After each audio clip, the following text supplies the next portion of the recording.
whether they get it opened. They could maybe get it open quickly.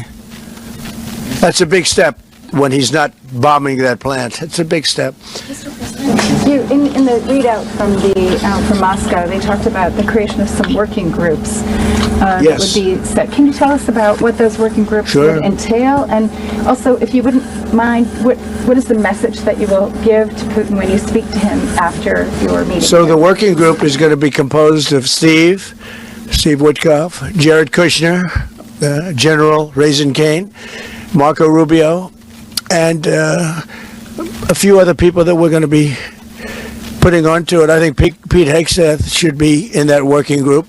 He knows the territory very well. He's been fantastic at what he's doing. And they may add one or two people. And likewise, Ukraine's going to have some very good people that were at lunch today that enjoyed the lunch today a lot, more than they thought, right? But do you want to say who may be on your working group? Yeah, we now, as I said, that we work with Steve and Jared. We worked our Rustem Umerov and also Deputy Minister Gislitz and also General Ignatov, and they will continue work in this group.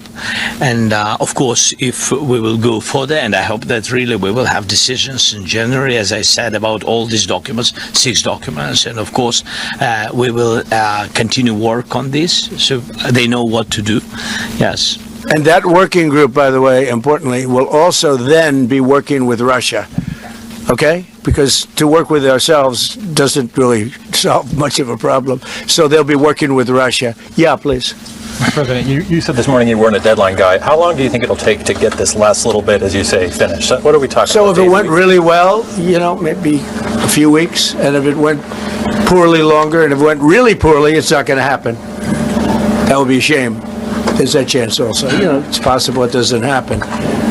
But, in a few weeks we will know one way or the other, I think. But if it went really well, but it could also go poorly. I mean, we could have something where one item that you're not thinking about as a big item breaks it up. Look, it's been a very difficult negotiation, very detailed. It's funny, I settled 8 wars. Some were going on for 35 years. And we got them settled in a couple of days. Some of them, one was going on for 37 years. I settled it in 1 day. But this is a very complex one.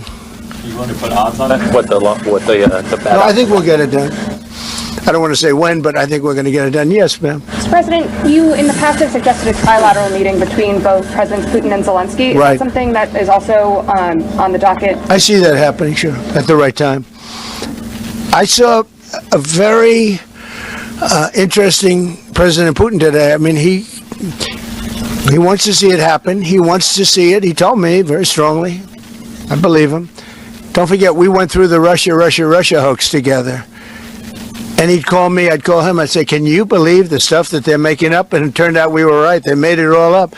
And despite that, we didn't get into wars or we didn't get into problems, but we weren't able to trade very much or any of that, which was a shame because, a lot of success could have been had by trading with Russia. They have great land, great minerals and other things, and we have things that they want very badly. But the Russia hoax, which was a terrible made-up fictional thing by Crooked Hillary and by Adam Shifty Schiff and bad people, sick people.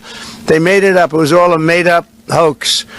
But it kept us really from dealing with Russia, kept Russia dealing, from dealing with us. So, but despite that, we got along. And I don't know, I think we're going to get there. I know him very well. I think we're going to get there.